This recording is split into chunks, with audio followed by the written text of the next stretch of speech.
Chronicle of the Captives Diary, episode 51, season 2, written by Precious Chinwe Obialor-Ukazim. Alright, so let's continue. After the shock on seeing Unemeka passing that same road for the first time, because unlike him, he wouldn't pass that road. But that he has passed the road, I don't know what's coming. Hey bro, Big Joe was the first to see him and hailed him. Oma couldn't talk. She just stood there fidgeting and smiling cowardly as Unemeka and Joe exchanged pleasantry with handshake. Where are you up to following this jungle? Joe asked Unemeka, and he stole a quick look at Oma before finding the right answer. It was obvious that Oma did not tell him anything about his result, and she had called him to come and meet her at the lecturer's office.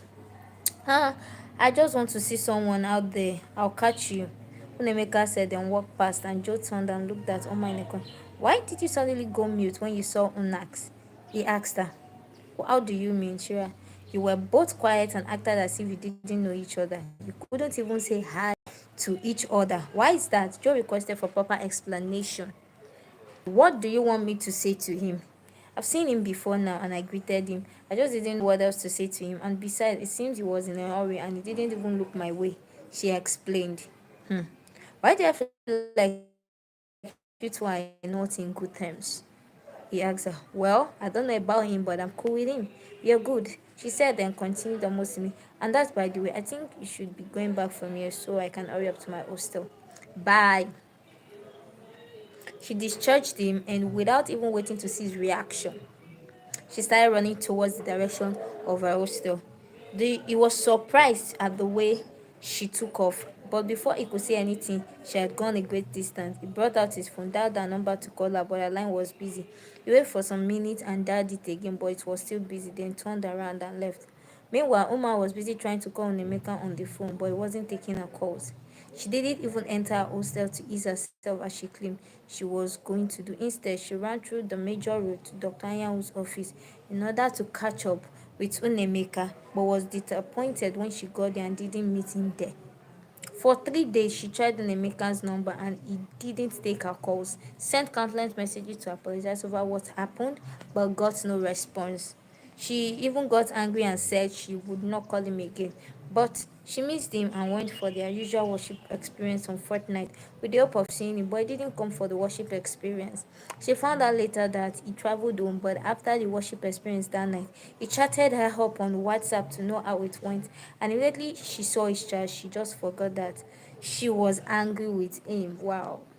Alright. Sometimes friendship can be like that, that one person you feel you're very angry with, but the moment you see the person's call, you just forget you're angry with the person. And I'm not talking about love. There are serious friendships that are always like that. You just forget you're angry with the person and you just flow along just like that. Alright.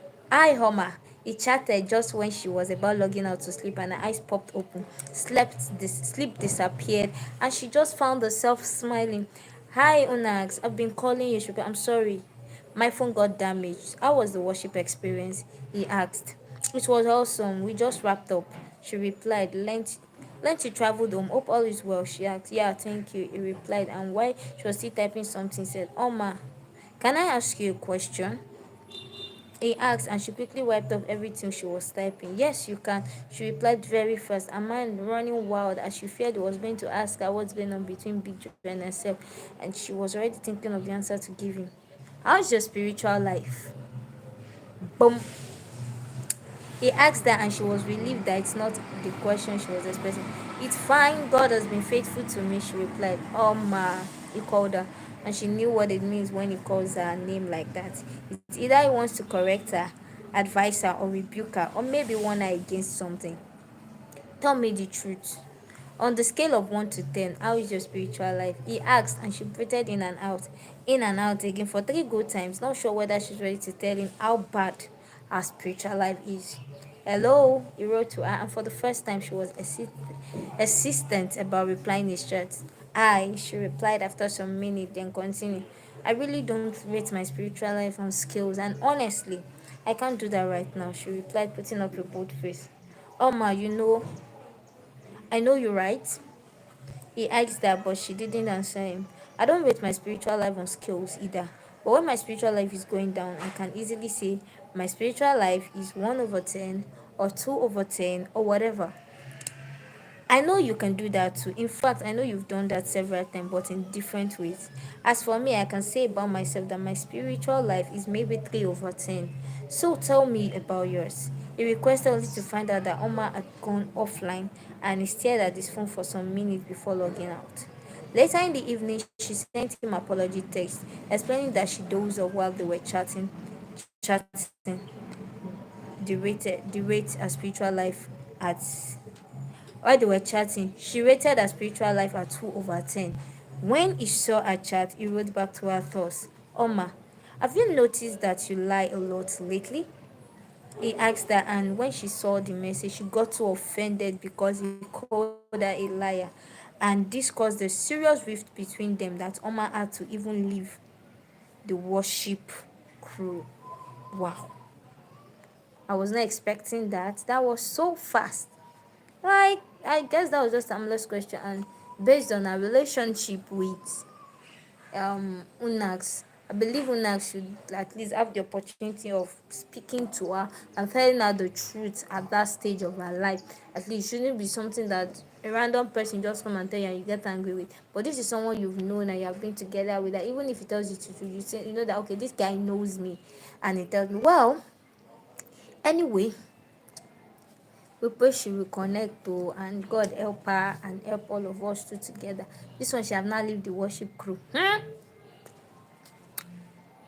We don't know what will happen next, but in the next episode we will know what will happen next. Thank you very much for watching. Don't forget to like, comment and subscribe, and also invite people to the channel to watch and also listen to our wonderful and interesting story.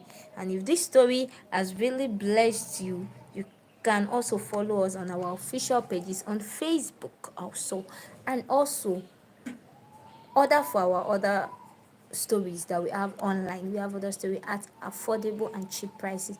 Have a beautiful and lovely day. Bye.